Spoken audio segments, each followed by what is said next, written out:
Ahí entré. Ok. Entonces, ahora sí estoy grabando. Entonces, quedamos el jueves en el control 1, el 4 de noviembre, a las 18 horas, 6 de la tarde, más 24, y lo entregan a todo el día. ¿Ok? Obviamente, si alguien llega a tener algún problema complejo, algo así, me escribe por email, buscamos alguna solución, si es que, no sé, se le cortó el internet, la luz, cosas a veces pueden ocurrir, que bueno, ocurre y que sí.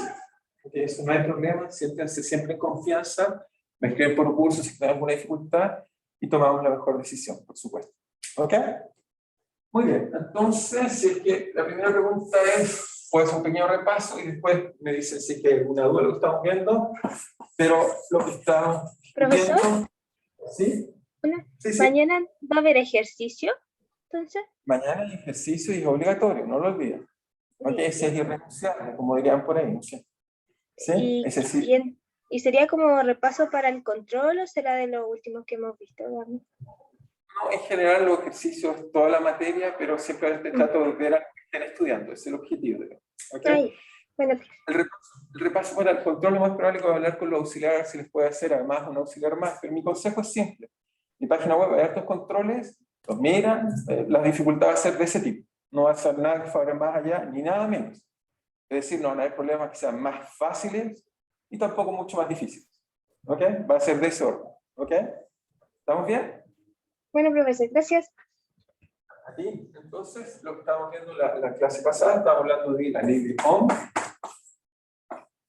Y les recomendé que vieran el video, aquellos que no lo vieron, pero vale la pena mirar entonces la ley de Ohm, donde esencialmente lo que decía la ley de Ohm es que estableció una relación, o por lo menos como nosotros lo manifestamos microscópicamente, una relación entre el flujo de cargas y el campo eléctrico. Es decir, campo eléctrico induce movimiento de carga, fuerza, induce velocidad, y hay una constante que lo llamamos simplemente la conductividad, o si quieren el inverso de esto, quizás el nombre más común, que le llaman resistividad.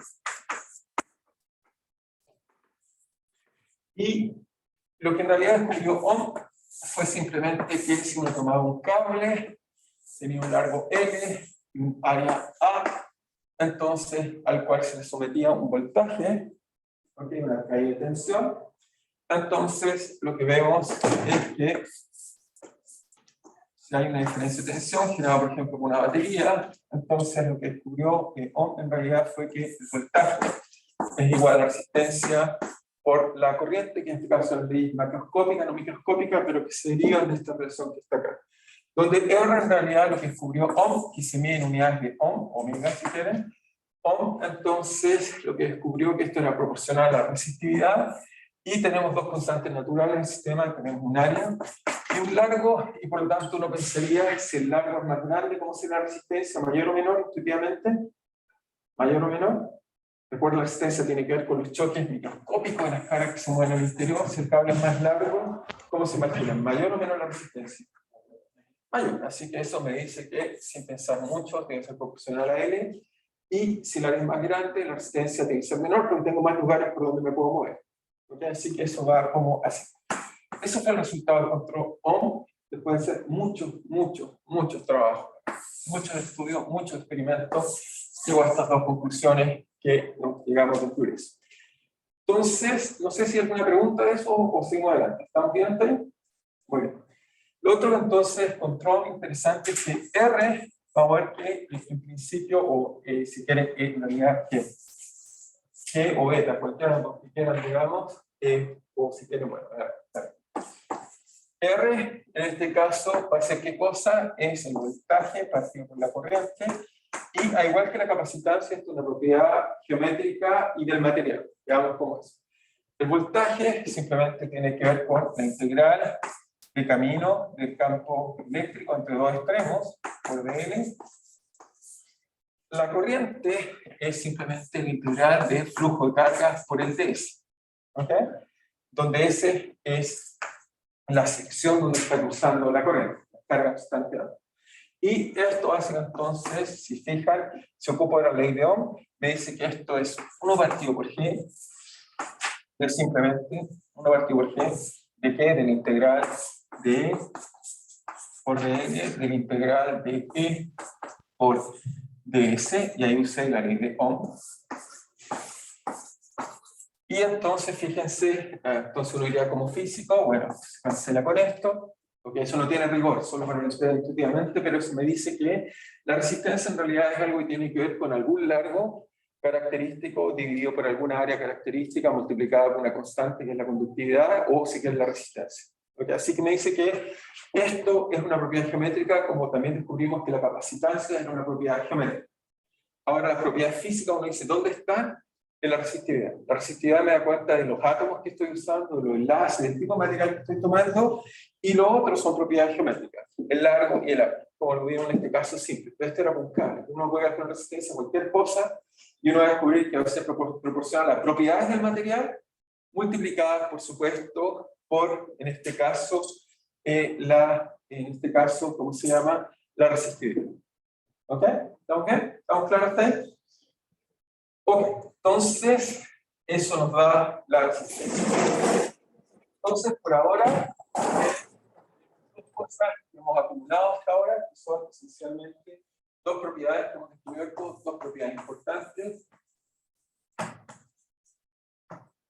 Por un lado tenemos la capacitancia, que es la carga partida por el voltaje, y por otro lado tenemos la resistencia, que es la corriente partida por el voltaje. Así que tenemos estas dos cantidades que están aquí alrededor.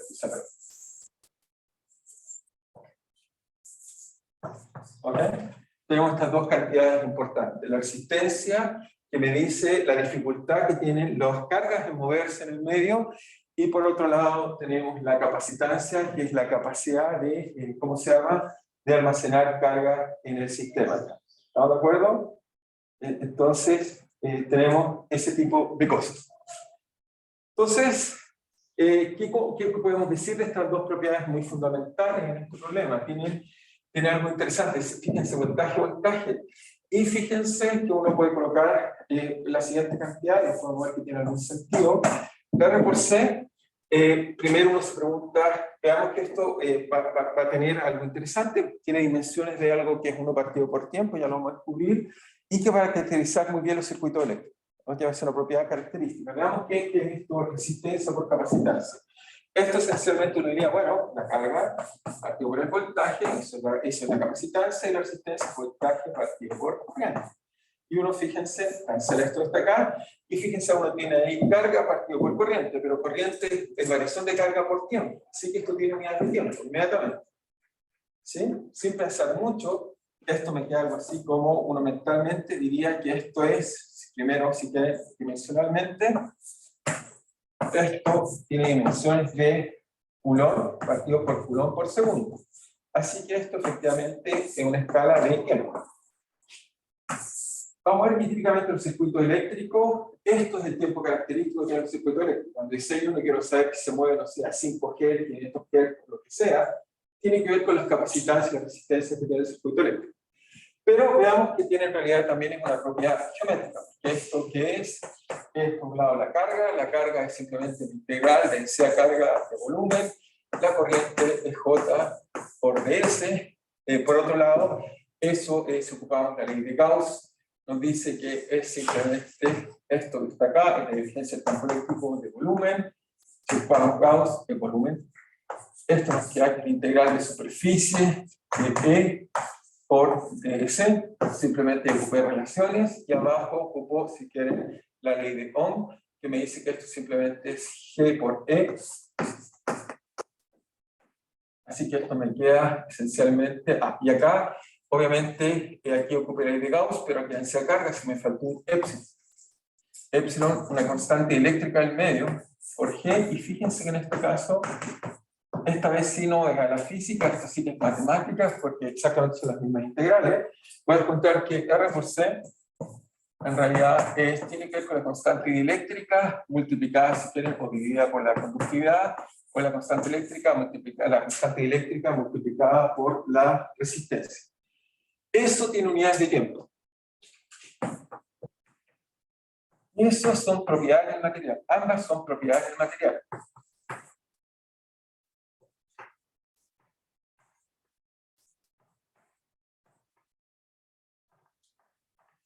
¿Qué quiere decir estas propiedades del material? En este caso significa que Epsilon me mide la capacidad eléctrica del medio. Así que si yo le aplico un campo eléctrico, ¿cómo se polariza el medio? Es eso que me dice, cómo, si a pesar de estar neutro, cómo se generan dipolos y cuántos dipolos hay. Esa es la propiedad interesante de una epsilon. Eta mide la capacidad de cómo las cargas tienen dificultad de moverse, resistencia. Ambas me dan una escala característica que es un tiempo. ¿Okay? No olvidar porque eso nos va a servir en muchos circuitos. Esta idea de resistencia por capacitancia va a ser la idea importante. Entonces, antes de ver un circuito, vamos a comentar algunas cosas importantes. La primera es lo que llamamos corrientes estacionarias. Hasta ahí no sé si hay alguna duda o estamos bien. ¿Estamos bien? ¿En casa está claro? Sí, profe. Muy bien. ¿Hay alguna duda? ¿Estamos bien? Hasta ahí estamos bien. Corriente estacionaria. ¿Cuál es la idea de esto? Y muchas veces uno supone, y vamos a ver que las leyes de Kirchhoff suponen esta propiedad. Ahora uno se pregunta, no sé si alguien sabe, ¿cuál es la velocidad típica que creen que se mueve un electrón en un cable? La velocidad de la luz es tremenda, 300.000 kilómetros por segundo. Pregunta, si yo tengo un electrón, ¿con qué velocidad creen que se mueve en un cable? Cuando enchufo algo, ¿es rápido o lento? Primero, intuitivamente. Supongo que lo han visto alguna vez, se enchufan cosas y los aparatos no se apagan al tiro, se mueren un rato. De hecho, podría desenchufar el monitor que vemos ahí y veríamos que se detiene lentamente, no es rápido, no es instantáneo. Así que no puede ser la velocidad de la luz, se corta el tiro. ¿Sí? ¿Cuál es la Es respuesta? rápido, pero a veces se demora como un segundo en apagarse las cosas dependiendo del largo del cable, de cuánta Ok, energía sigue entonces, transmitiendo. muy bien, pero entonces, ¿cuánta es la velocidad que crees que tienen los electrones en un cable? Solo por intuición. Solo es la experiencia que tienen. La gracia de esto no es una pregunta sin sentido. La gracia que tienen que tener es que su experiencia ocúpenla para pensar. Es eso importante. No es que uno debe aprenderse las cosas de libro. Uno debe aprender de la experiencia. Y muchas veces cuando se enfrentan a problemas nuevos, es la experiencia lo que les va a ayudar a encontrar soluciones. Intuición. Pregunten, ¿a qué velocidad creen que se mueve un electrón? Ya sabemos que no puede ser tan rápido, porque si no todos esos fenómenos no los veríamos. Así que, ok. Y después, ¿cuánto tendría que apostar? ¿O cuánto apostaría mi billetera? ¿A qué velocidad? ¿Cuánto apostarían ustedes? ¿O qué alguien, si es que alguien quiere dar un número? 100 metros por segundo. Eso sería súper rápido, sería como, digamos, bastante rápido. Digamos. ¿Alguien tiene alguna otra idea? Eso es muy rápido. Digamos. Si fueran 100 metros por segundo, apagarías la tele y se apagaría el tiro, no te darías cuenta. Digamos. 10 metros por segundo. Todavía es rápido, digamos, porque piensa en la tele, el cable lo apagas más o menos. Obviamente no es un solo electrón, uno empuja a otro y otro y otro, es una cadena, uno mueve uno acá y el de acá se mueve. No es que el electrón tiene que llegar a informar el de acá, lo que pasa es que este deja de pasar y deja de pasar el de acá, el de acá, el de acá. Es una cadena. ¿Sí? ¿Alguien más? ¿Alguna idea? ¿Un cuánto? ¿Un metro? Es menos, es de la escala de los pocos milímetros por segundo. Uno cree que son súper rápidos, ¿no? Okay, por eso la superconductividad sería útil, pero no, son súper lentos. O sea, bueno, súper lentos, no es que sean tan lentos, pero son mucho más lentos de lo que nosotros creemos en nuestra vida cotidiana. Ahora, ¿por qué entonces uno enchufa algo y siente que hay efectos? Porque hay una cadena de carga, se mueve una acá, es como una especie de dominó que van cayendo. Y eso nos da la sensación que va más rápido de lo que es realmente. ¿Okay? O sea, la carga no es que llega acá. Lo que llega acá es que esta se mueve un poquito, mueve al lado un poquito, mueve al lado un poquito, y entonces la suma de todo hace que da una sensación que sea más rápida. ¿Ok? Pero se mueve lento. ¿Ok? Milímetros por segundo. ¿Sí? ¿Pregunta? O sea que al final es como lo mismo que un montón de gente amontonada en un concierto. Se van empujando y evita que avancen rápido. Exactamente. Efecto dominó. Muy bien. Exactamente eso. Muy bien. ¿Sí? El epsilon, acá no te olvides, es la constante eléctrica. Acuérdate que la ley de Gauss es la densidad de carga por la constante eléctrica, que ahora suponemos que es un eléctrico. ¿Okay? O sea, cuando alguien me da un material, cualquiera, ahora, un pedazo lo que sea, metal, conductor, o sea, metal, aislante, lo que sea, me tiene que dar, si me dice cobre, tengo que inmediatamente averiguar cuál es su resistencia y cuál es su constante. ¿Ok? Independiente si sea aislante o conductor, todo material va a tener estas dos constantes. Así que hay que conocerlo. ¿Ok? Todo material tiene estas dos constantes. Por lo tanto, si la resistencia es grande, es un buen aislante. Si la resistencia es pequeña, es un buen conductor. Pero puedo tener conductores que se polarizan fácil o poco. ¿Ok? Todos los materiales, como están hechos de átomos, se tienen que polarizar. No hay forma de evitar esa propiedad. ¿Ok? Las cargas se mueven y tienen estas propiedades. ¿Ok? Obviamente en los aislantes notamos más bien la polarización, pero todo material, líquido, gaseoso, sólido, tiene resistencia y constante eléctrica. ¿Ok? Y eso me va a permitir decir propiedades de él. Entonces, la idea de las corrientes estacionarias entonces, es esencialmente que, en principio, la densidad de carga debería ser una función de la posición y el tiempo, pero vamos a suponer que simplemente deja de depender del tiempo. ¿Okay? Y eso, en muchos circuitos nos pasa eso. O sea, como uno piensa, por ejemplo, tengo, no sé, una represa, en un río abajo, abro la represa, inicialmente hay un pequeño transiente, pero después de un rato se establece un equilibrio. El flujo de agua es más o menos constante por todos lados. Ese equilibrio es lo que llamábamos corriente estacionaria. Es decir, después de un rato, los electrones al principio se mueven un poco más complicados, pero después de un rato todo se vuelve a un equilibrio estacionario. Las corrientes van y vuelven en equilibrio. ¿Okay? Es decir, que la densidad de carga no depende del tiempo, no quiere decir que no hay corriente. Hay corriente, simplemente que es una corriente estacionaria. ¿Okay? A diferencia de cuando hablábamos, la densidad de carga estaba fija y no se movían. Aquí se mueven, pero de tal forma que, por ejemplo, aquí entra un electrón y sale un electrón. Eso es la corriente estacionaria. ¿Okay? Por ejemplo, cuando hay filas, no sé, filas para entrar al supermercado en otras épocas, ¿cómo yo puedo hacer si hay corriente estacionaria o no? Yo puedo mirar las filas, y si me pongo a mirar las filas, veo que gente entra y gente que se acumula. Por ejemplo, a veces se acumula mucho, eso quiere decir que estamos lejos del equilibrio estacionario. Y por lo tanto, si yo quisiera tener un buen supermercado, lo que yo diría, mira, lo ideal que deberíamos tener es cumplir los aforos, porque si no nos van a poner una multa. Pero ¿cómo lo hacemos de tal forma de que simplemente la fila sea estacionaria? Es decir, que alguien entra y alguien se pone en la fila, alguien entra y se pone en la fila. ¿Okay? ¿No se han fijado? Típicamente son del orden estacionario. ¿Okay? Ya sé que a uno no le gusta, pero si uno quiere estar en una fila y saber si está bien o está mal, se debe preguntar dónde me coloqué y cómo va la fila, sé si eso está en equilibrio o está fuera de equilibrio. Fuera de equilibrio es que está creciendo o disminuyendo. ¿Ok? En equilibrio es más o menos lo mismo. ¿Sí? El flujo no es constante. Ajá, no es constante. La densidad de carga no depende del tiempo. Deja responder tu pregunta. ¿Por qué usar la ecuación de continuidad? La ecuación de continuidad es lo siguiente. Yo sé que estás pensando en un flujo, quizá en una fila es correcto, pero nosotros tenemos espacio.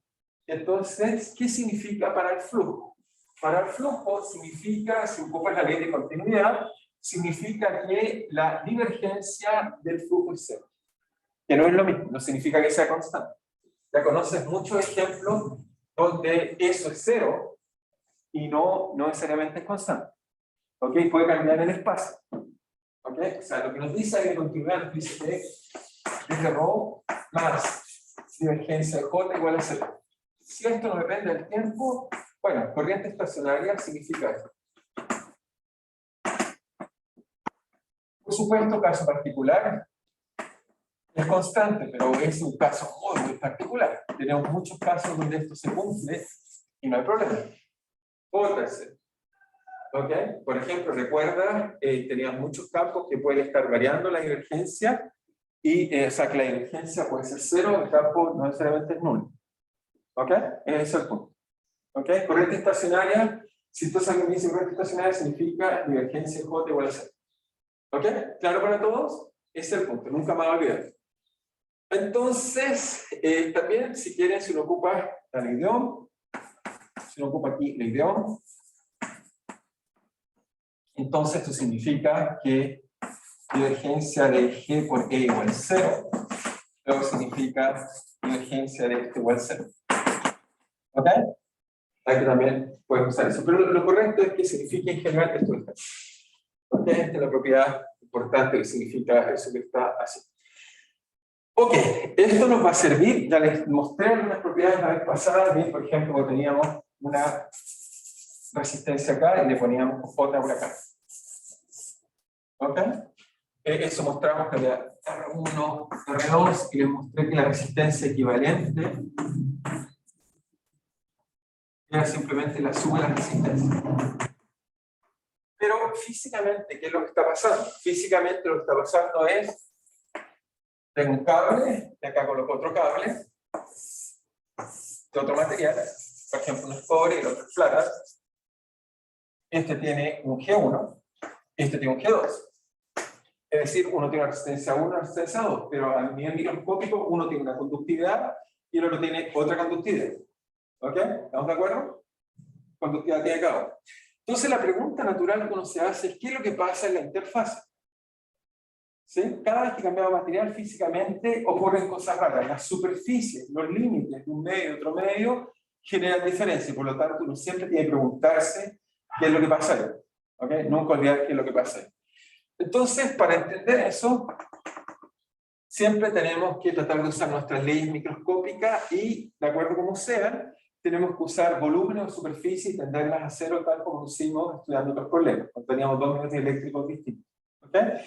En este caso, para entender qué es lo que pasa, tenemos dos propiedades importantes. Voy a suponer que la corriente es estacionaria.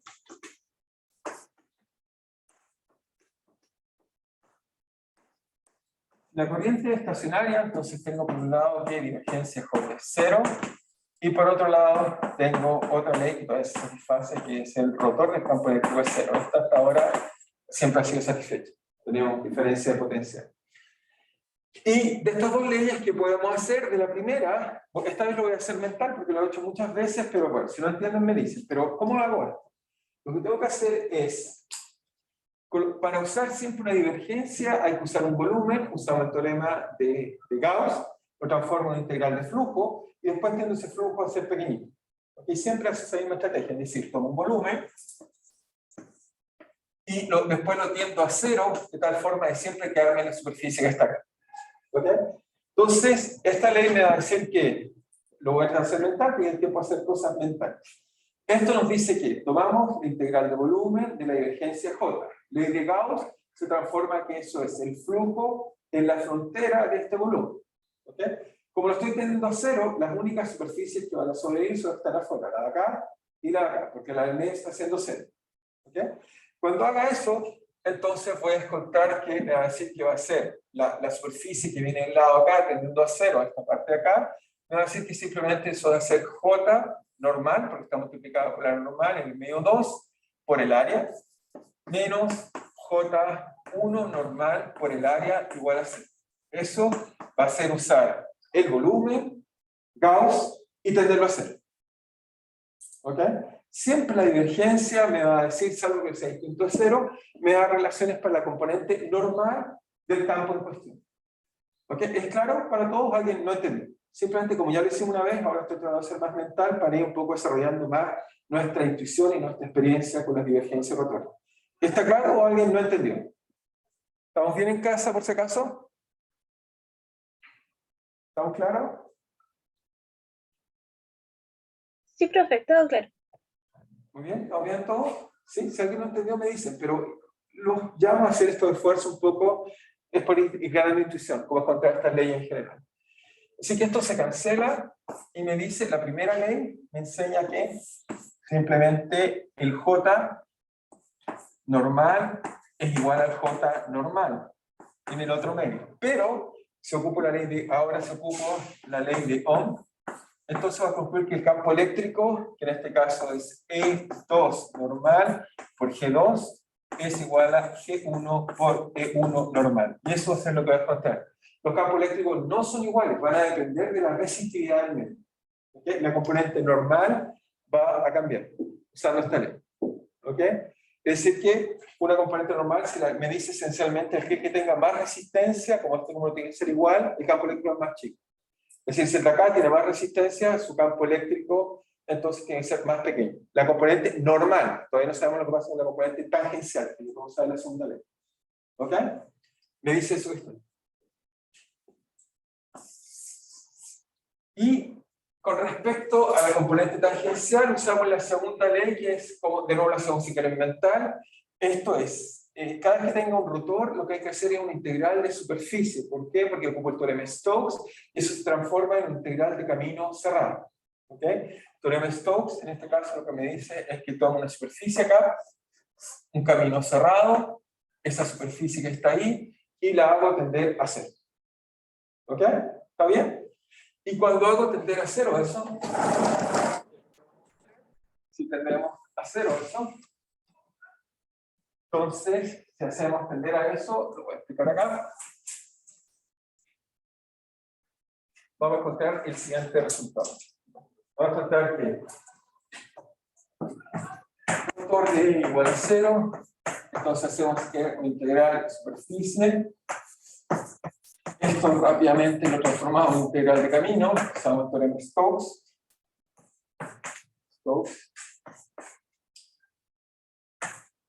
Y cuando tendemos a 0, estamos recorriendo esto así. Entonces estoy teniendo esto. Por lo tanto, voy a aportar esto, así que eso me va a dar que lo que aporta va a ser simplemente el campo en esta zona acá, que es E2 tangencial, porque solo está multiplicado por el tangencial, por el largo, lo mismo L este largo, por L, menos E1 tangencial por el largo, igual a 0, se cancelan los largos, y entonces encuentro que las componentes tangenciales son iguales.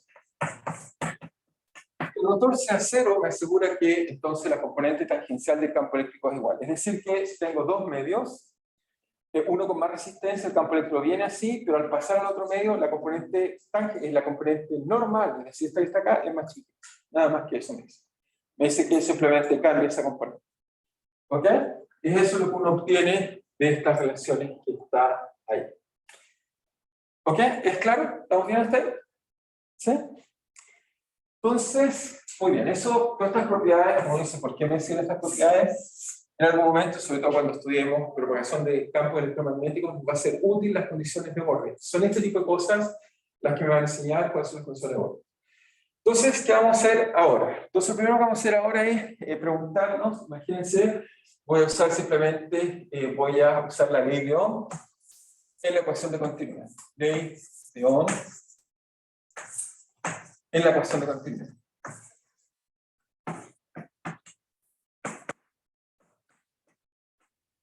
Ya está. Entonces, ¿cuál es la idea? La ecuación de continuidad es esta. Me dice que dTρ más divergencia J igual a 0. Esa es la ley que es correcta siempre. Eso dice conservación de carga.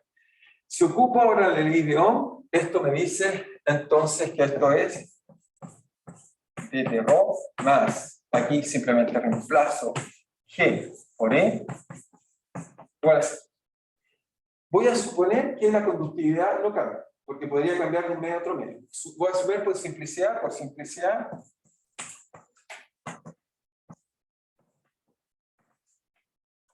que constante. Si G es constante, lo saco afuera, entonces me queda dTρ más G por divergencia D. Pero la divergencia de E, ahora puse una nueva ley que es Gauss. Si ocupo Gauss, entonces la divergencia del campo eléctrico vale la densidad de carga por la constante dividida por la constante de eléctrico. ¿Ok? Así que me queda lo siguiente.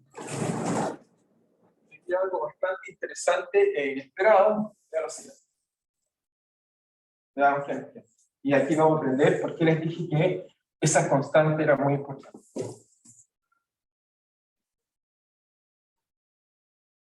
Entonces, lo que vamos a aprender es lo siguiente. Nos va a decir que dTρ más G, conductividad, partido por la ley de Gauss, que hay epsilon, suponemos que un medio eléctrico no es epsilon 0, sino epsilon por ρ, igual a 0. Pero esto es una ecuación diferencial ordinaria trivial. Esto es simplemente la ecuación, a mí me gusta más escribirla así, donde la solución de esta ecuación es simplemente ρ0 por exponencial de menos G partido por epsilon por T.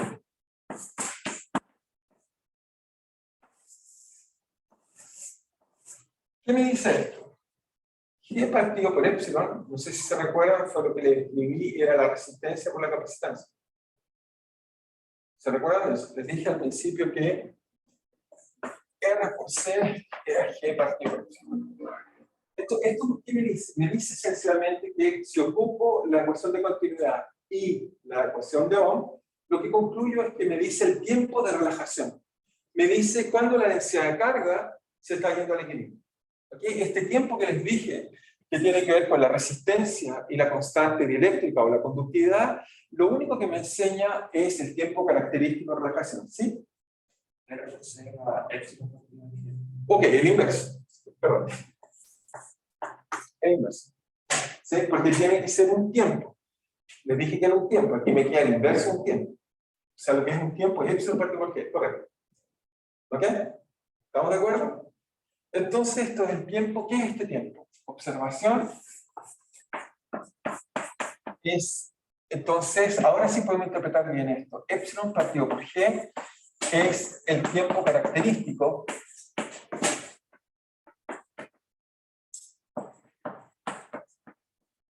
de relajación de la corriente. Entonces, cada vez que alguien desenchufa algo y se demora un poquitito en apagarse el equipo, eso es justamente, me da una medida directa de la conductancia o la resistencia y la constante eléctrica de ese sistema. Inmediatamente me dice eso. O sea, cuando desenchufan cualquier aparato eléctrico y ven que no se apaga instantáneamente, pueden tomar el tiempo y con ese tiempo tienen ya una idea del cociente entre su resistencia equivalente, porque obviamente está lleno de cosas, pero tiene que tener una resistencia y tiene que tener una constante eléctrica. Ese es el tiempo característico que ven siempre que prenden o apagan algo. ¿Okay? Siempre tratando de hacer eso, hacen eso. O sea, de hecho, sus teléfonos se los tratan de apagar y se apagan al tiro. Y uno aprieta y aprieta para que se apague más rápido, o lo prenden y no se prende al tiro. Y siempre lo mismo. ¿Okay? Ese tiempo característico está dado por la resistencia y la conductancia equivalente que tiene su sistema. ¿Ok? ¿Es claro para todos? Espero que eso responda a la observación que me dijeron antes de casa. ¿Está claro? ¿Estamos bien? Sí, profe, todo bien. Todo muy bien. Ok, esa es la pregunta de lo que me están tratando de hacer. Entonces, simplemente les voy a repasar y voy a explicar algo que aparentemente ya aprendieron, pero me parece personalmente un orden especial, no puede ser pedagógico, antipedagógico. Vamos a hablar un poco de la ley de Kirchhoff, ¿ok? O Kirchhoff, no sé cómo se va a mencionar, es un nombre muy difícil de pronunciar, ¿ok? Quizás lo más apropiado sea Kirchhoff, pero siempre que se puede el nombre correcto. Entonces, la idea de este señor Kirchhoff fue estudiar el circuito eléctrico y propuso leyes. ¿Ok? Pero obviamente esas leyes tienen que estar relacionadas con lo que hemos estado estudiando, no pueden ser del vacío, no son nuevas leyes, son simplemente repeticiones de los conceptos que ya manejamos. Pero cuando él las descubrió, la gente todavía no las entendía bien y por lo tanto se quedaron con su nombre. ¿Ok? Pero son simplemente una tautología. Leyes de Kirchhoff.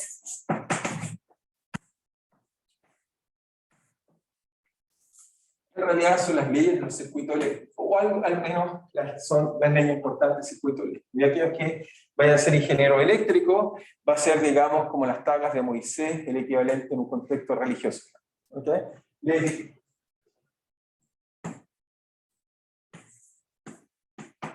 de circuitos. Entonces, obviamente, los circuitos son cosas reales, son cables, condensadores, baterías y otras cosas que iremos aprendiendo a medida que pasa el curso. Nos vamos a aprender luego las inductancias. No sé si vamos a llegar a hablar de amplificadores operacionales, pero uno puede colocar todo ese elemento y con eso casi construir cualquier cosa. ¿Ok? Pero si quieren por ahora, lo que tenemos es algo que tiene condensadores, resistencia, condensadores, cosas así, baterías, resistencia, batería, etc. ¿Ok? ¿Sí? Simplemente estoy haciendo una ilustración mental de lo que podría ser. ¿Ok? Basta que tomen cualquier aparato eléctrico, lo desarmen y tienen esta representación. ¿Ok? Kirchhoff, entonces, lo que hizo fue buscar leyes. Y vamos a tratar de darle sentido a las leyes. Esencialmente, Kirchhoff va a establecer dos leyes. Una que tiene que ver qué es lo que pasa en la unión de cables y otra que tiene que ver con lo que pasa en un circuito cerrado. Y va a proponer dos leyes, ¿okay? Que supongo ya las conocen. y si no las conocen las repasamos, pero les vamos a explicar esta vez por qué. No son una trivialidad con lo que ya tenemos y conocemos, pero ¿cuáles son las leyes? Entonces, la primera ley de Kirchhoff dice que la juntura en un circuito eléctrico, la vemos acá, juntura, en la juntura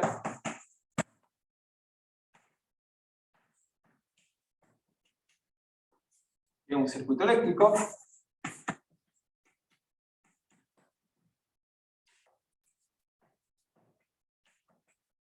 nos va a decir que la suma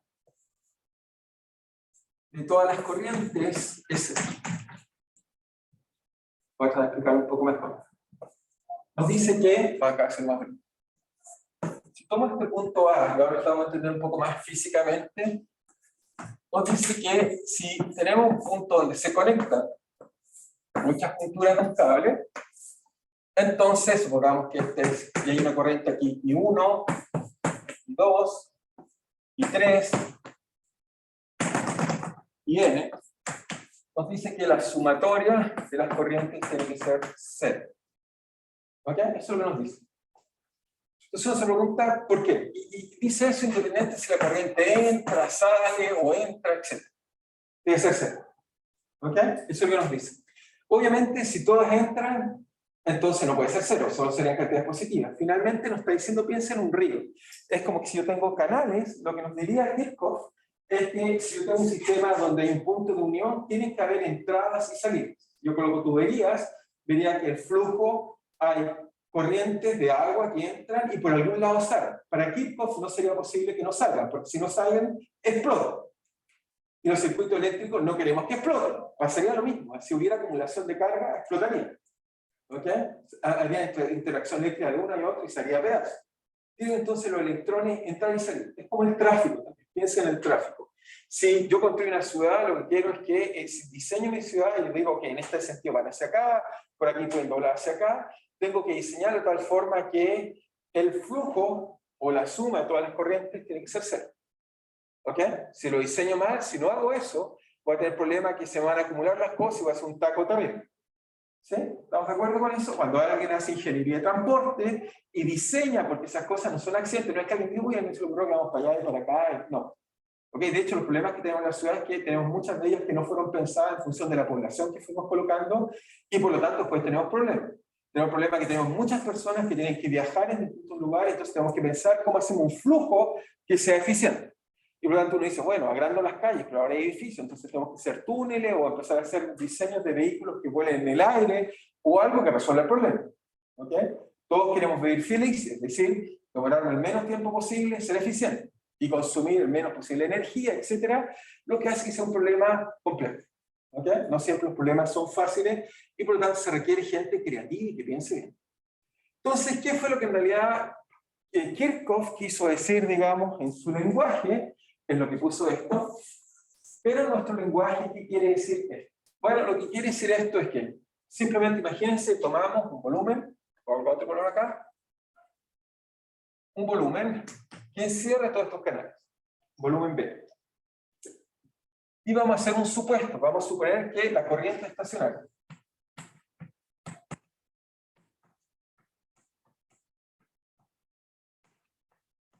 La corriente estacionaria, entonces, es equivalente a decir que la divergencia J es 0, ¿cierto? Si la divergencia J es 0, bueno, integren en ese volumen la divergencia J. Esto tiene que ser 0. Aplicamos Gauss. Aplicar Gauss, esto me va a quedar que esto va a ser simplemente la integral sobre la frontera de B de J por ds. Pero si se fijan, en este caso solo hay corriente en algunos lugares. Aquí, aquí, aquí, aquí, aquí. ¿Ok? No hay corriente, no hay flujo de carga en todos lados, solo en esos lugares donde está esto. Es decir que a este le podría llamar DS1, a este le podría llamar DS2, a este le podría llamar DS3, y a este le podría llamar DSN, etc. Entonces, esto que está acá lo puedo sumar o escribir como suma sobre las superficies I, o suma sobre I de 1 a n de las integrales de D superficie o de volumen SI, que es la frontera de ese pedacito I. Ahí, I, J10. ¿Ok? Y la integral de superficie sobre este pedacito de volumen, o de frontera aquí, de superficie, perdón, nos da esencialmente nos da la corriente que está en I. Así que eso que está ahí, que nos dice esencialmente, nos dice lo siguiente, nos dice, ok, ¿qué nos dice eso? Nos dice lo siguiente. Nos va a decir que, ¿qué nos dice? Nos dice lo siguiente, nos dice que 0 es igual a la suma I de la integral de J sobre el elemento SI que está acá. Pero ese que está ahí es simplemente la corriente que pase I. Y eso entonces nos da que ser. Así que lo que en realidad Kirchhoff quiso decir, que no lo dijo en ese lenguaje, lo que él supuso era que las corrientes eran estacionarias. ¿Okay? Eso fue su supuesto. En realidad lo que él descubrió, sin decirlo, era que en los puntos, entonces donde hay junturas de corriente, la corriente es estacionaria. ¿Okay? No se está acumulando carga, eso lo está tratando de decir de una cierta forma. Es decir, que la densidad de carga se mantiene constante. Es decir, si entra una carga, sale por un lado. ¿Okay? Y piénselo de nuevo en un río o en el tráfico. Yo lo que ideal para mí sería, si entra un auto en una rotonda, quiero que salga otro por la rotonda. ¿Okay? Si no soy capaz de hacer eso, o se me acumulan los autos o se desaparece.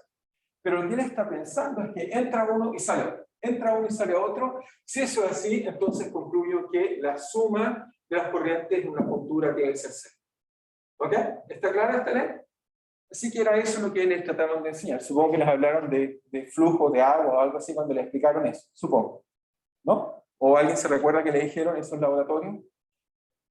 ¿No? ¿Solo le dijeron, es así? ¿Así no? ¿Nada más? Ok, poco mal, porque le pueden hacer la analogía por último de líquidos o cosas así, yo creo que lo hizo más fácil de entender. ¿Ok? La segunda ley, propuesta por Kirchhoff, es que va a decir que cuando uno toma un camino cerrado, entonces dice que cuando uno toma, esta era más fácil, un camino cerrado,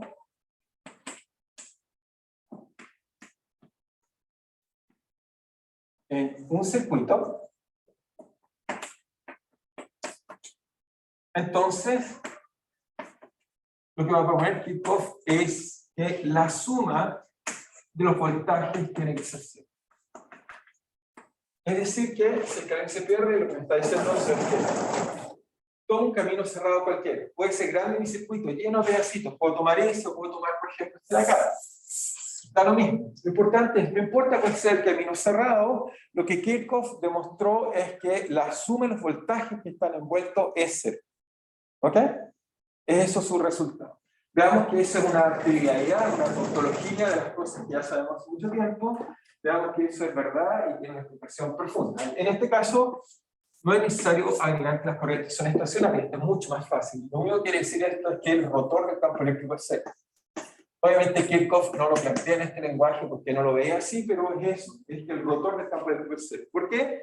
Si el rotor del campo eléctrico es cero, sabemos que cualquier integral de superficie que me dé la gana, satisface que la integral de superficie tiene que ser cero, porque al otro lado tengo cero. La superficie que uno escoge, obviamente, por ejemplo, podría ser esta, o alguna superficie, cualquiera, la que me dé la gana. Tomo una superficie y lo que me dice que el rotor sea cero, me dice que entonces esta relación de acá, y acá usamos Stokes, y ahí obtenemos la ley de Kirchhoff. Stokes me dice que esto entonces simplemente es la integral de, ahora, de camino cerrado, frontera esta superficie, de por delta L. ¿Y eso qué es? Simplemente, ahora la puedo separar en integrales, que va de A a B, de B a C, de C a E, etcétera, etcétera. Esto está acá como un camino cerrado, esto va a ser simplemente la suma de los voltajes. ¿Ok? Y esto entonces me queda sostenido. Así que la segunda ley de Kirchhoff no es más que una trivialidad con el rotor del campo eléctrico cero. ¿Ok? Es eso lo que me están enseñando. Rotor de campo eléctrico cero, camino cerrado, la suma de campo eléctrico, de voltaje, perdón, debe ser cero. Unión de puntos, corriente estacionaria, me dicen que la suma de las corrientes es cero. Esos son los resultados que en realidad propuso Kirchhoff, que en realidad es una trivialidad en función de las reglas que ya tenemos a mano. ¿Ok? ¿Estamos bien? ¿Estamos bien? ¿Estamos bien en casa también, por si acaso? Porque ahora vamos a hacer el primer circuito eléctrico. ¿Estamos bien? Sí, profesor. Muy bien. Entonces vamos a hacer el primer ejemplo de circuito eléctrico, ¿ok? Que es importante saber. Y bueno, ya les dije que la importancia del circuito eléctrico es que con ellos podemos hacer cálculos, podemos hacer computadores, ¿ok? Con ellas podemos hacer cosas increíbles. Tratemos de relacionar por qué. En realidad, por ahora tenemos muy poquitos elementos. A medida que pasa el tiempo, iremos agregando más. Pero con muy poquitos elementos uno puede hacer cosas increíbles.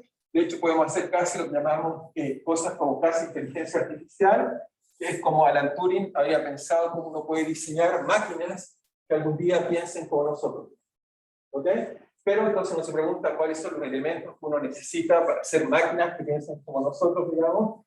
Y bueno, espero yo que no nos ocurra lo que pasa en Terminator, por ejemplo. Pueden pasar cosas un poco desagradables si es que piensan demasiado bien. ¿Okay? Tienen que pensar y ser útiles para nosotros. ¿Okay? No hay que olvidarse de eso. ¿Okay? Si piensan mucho las cosas y piensan más allá que nosotros, podemos tener problemas. Ok, entonces, ejemplo circuito.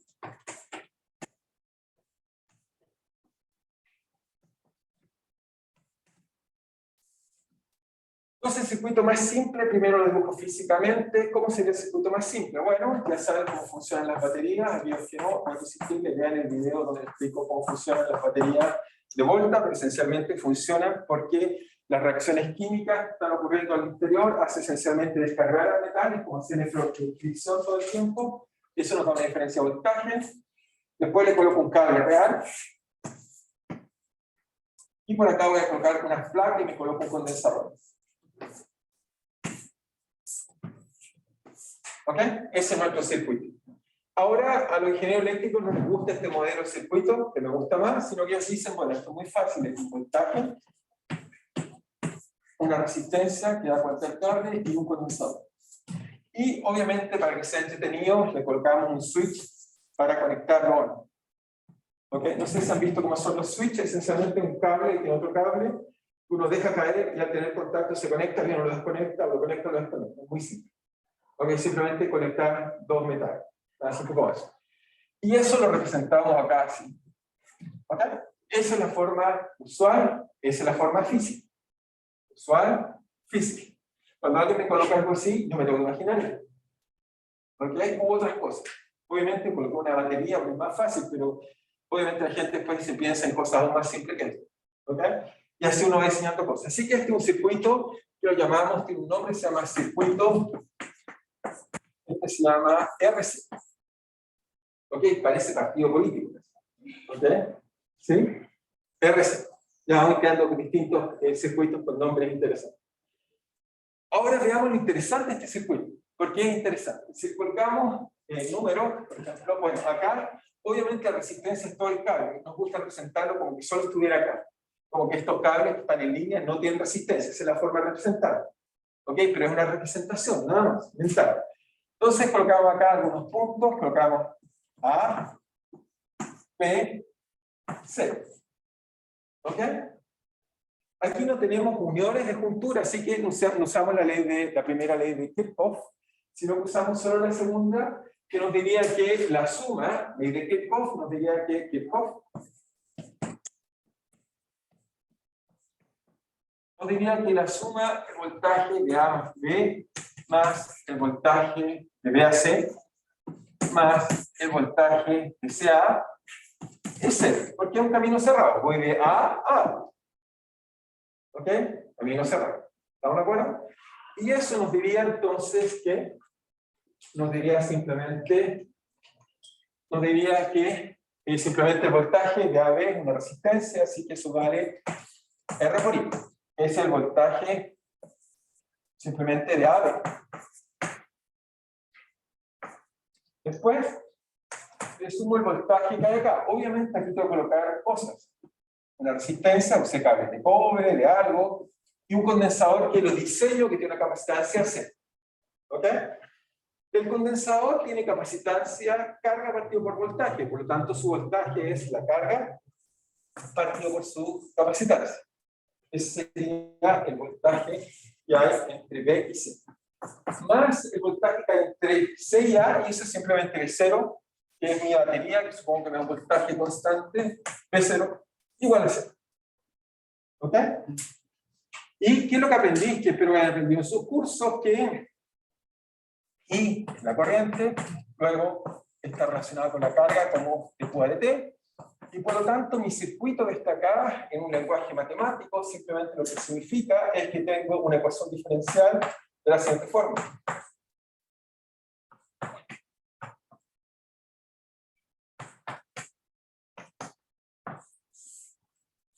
Entonces, cuando alguien me escribe un circuito, o me dibuja un circuito eléctrico, o me lo explica, para alguien que sabe un poco más, para alguien que está un poco más ilustrado, lo que se debe imaginar es una ecuación diferencial.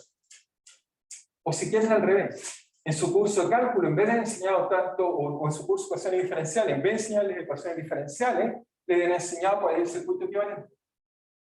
Entonces los circuitos me pueden permitir integrar. Obviamente esta es una ecuación muy simple, pero puedo diseñar y diseñar circuitos cada vez más complicados que me permiten estudiar distintas ecuaciones diferenciales, me permiten descontar sus soluciones, me permiten hacer cosas como cálculo. ¿Okay? Por eso son muy útiles los circuitos. ¿Okay?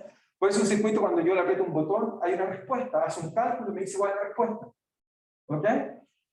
Así que eso es importante. Ahora, la pregunta es cuál es la solución de este caso, de este circuito eléctrico destacado. Es una ecuación de primer orden, un circuito RC es muy trivial de resolver. Es una ecuación esencialmente que si alguien me dijera, si me escribiera la ecuación y me dijera qué significa físicamente esto, bueno, yo le diría, mira, esto mecánicamente tiene un análogo también mecánico. O sea, tengo un circuito eléctrico, tengo una ecuación diferencial, pero a su vez también tengo un análogo mecánico, porque sé ecuaciones de Newton. Y por lo tanto, uno se preguntaría, ¿cuál será el análogo mecánico de este circuito eléctrico? ¿Ok? Bueno, obviamente es una ecuación de primer orden, no hay inercia. ¿Ok?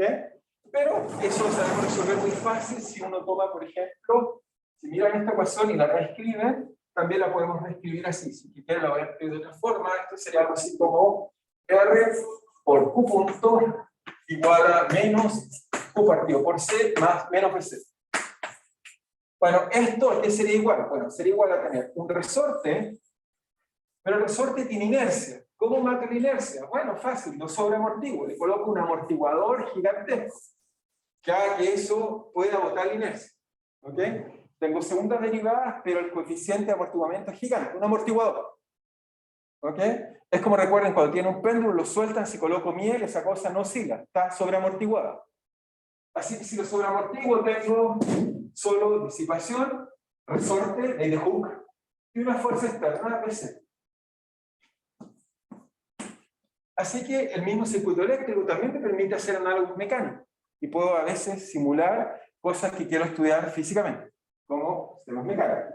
La solución de esta ecuación es muy trivial, escribo, simplemente se dividen por R acá, entonces me queda que Q como función de P es una ecuación lineal, muy simple. La ecuación general de esto que está acá es 1 partido por RC, así que me queda Q0 por exponencial de menos un T partido por RC, más, como ahí cabe una constante, más una solución particular. ¿Cuál es la solución particular? Bueno, muy fácil, que esto valga B0, o menos, que valga menos B0, para que se cancele C por C.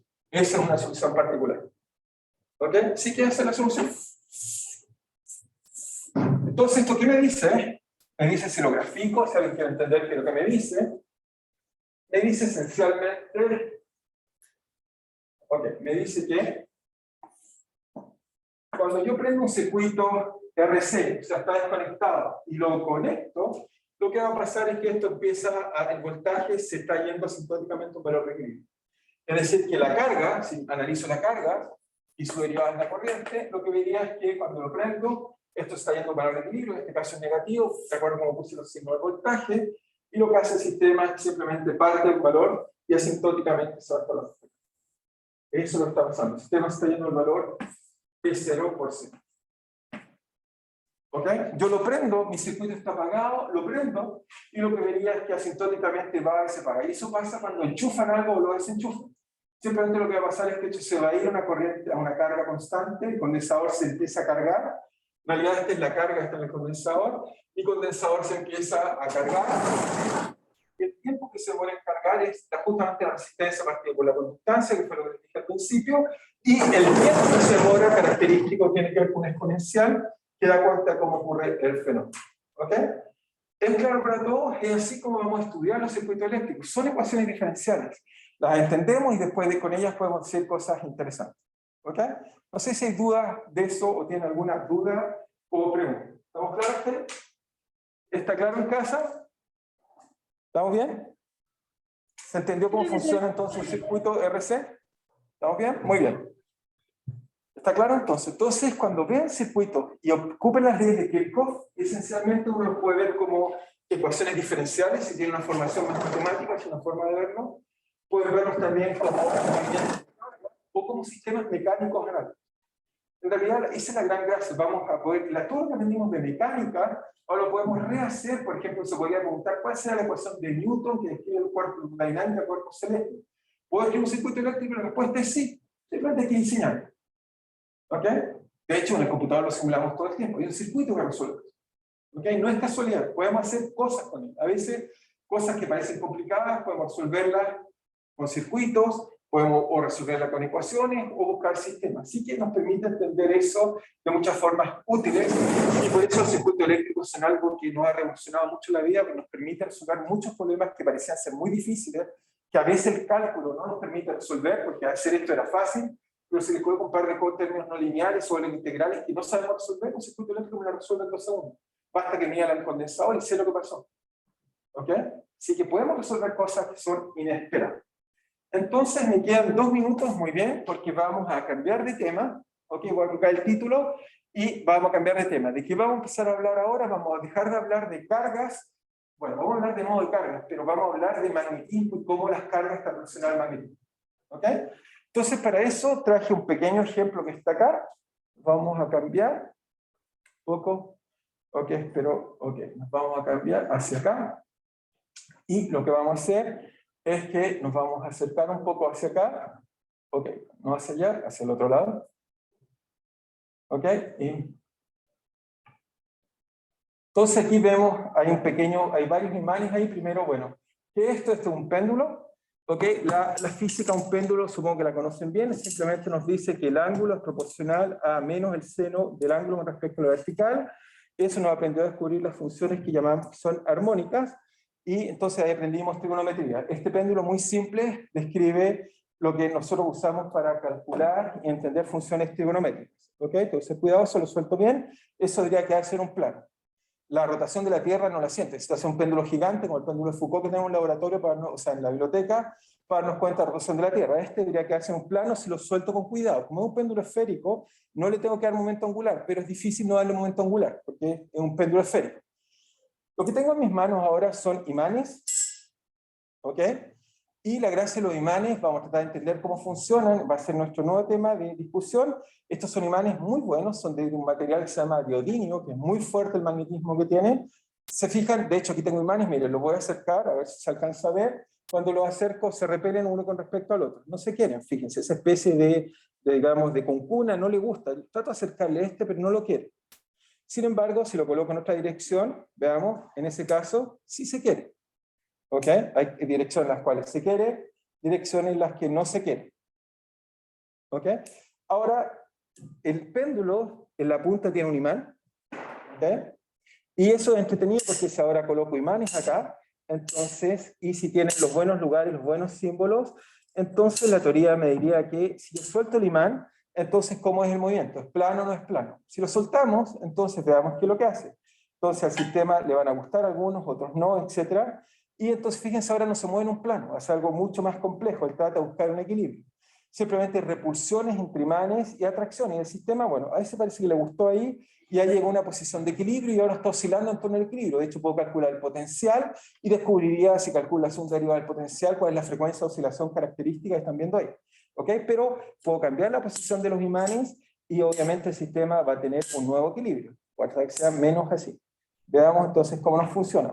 Entonces vamos a tratar de entender cómo eso que parece ser mágico, cuando uno es pequeño y uno dice, oh, qué bonito, etcétera, cómo funciona, qué es el origen de los imanes y cómo vamos a ver que en algún momento cuando lo podamos unir con los campos eléctricos, hacer algo maravilloso que llamamos las ondas electromagnéticas. ¿Okay? Pero vamos a ver que por eso este curso se llama electromagnetismo. Estamos a entender el magnetismo y después juntar. ¿Okay? Y la persona que los juntó va a ser Ampère, que bueno, ya les voy a hablar, hoy día les voy a hacer un video, no se lo subí ayer todavía porque quería que un poco habláramos de magnetismo y cómo entender este tipo de cosas, cómo funcionan. ¿Ok? No sé si tienen dudas o preguntas o si hasta ahí estamos bien. ¿Sí? ¿Estamos todos claros? Entonces, ¿sí? ¿Con el cambio de? ¿Ok? ¿De cuál campo? No te entendí la... Normal. Cuando tienes... Sí, lo que llegamos como conclusión, perdón, voy a colocar acá, lo que llegamos como conclusión fue, esencialmente la conclusión que llegamos es que esencialmente lo que concluimos fue que tienes dos medios distintos, con dos resistencias distintas, concluimos que el campo eléctrico, la componente normal, en el medio más resistivo, es más pequeña la componente normal. Por lo tanto, si aquí es así y este medio acá es más resistivo, el campo eléctrico va a ser ahora una componente normal más pequeña, por lo tanto es más vertical. O sea, el campo eléctrico aquí vendría así, ok, la corriente, y aquí está más vertical, porque su componente normal es más chico. Ok, es como que le encoge esta parte de acá y hace eso. ¿Ok? ¿Está claro? No sé si hay alguna pregunta o duda más en casa, o estamos bien. De todas maneras, la próxima clase espero que todos tengan imanes y traten de jugar, porque vamos a tratar de entender por qué funciona. O sea, espero que yo prontamente pueda decirles el origen del magnetismo. ¿Okay? Vamos a ver que hay una explicación racional, es trivial, pero vamos a tener que entender. ¿Ok? Entonces, si no hay más preguntas, no hay más preguntas de casa, ¿estamos bien? ¿Estamos bien en casa? Sí. ¿Sí? Muy bien, entonces vamos a llegar hasta ahí, nos estamos viendo entonces el jueves, no olviden que mañana hay ejercicio obligatorio. Nos vemos entonces. Cuídense. Chao.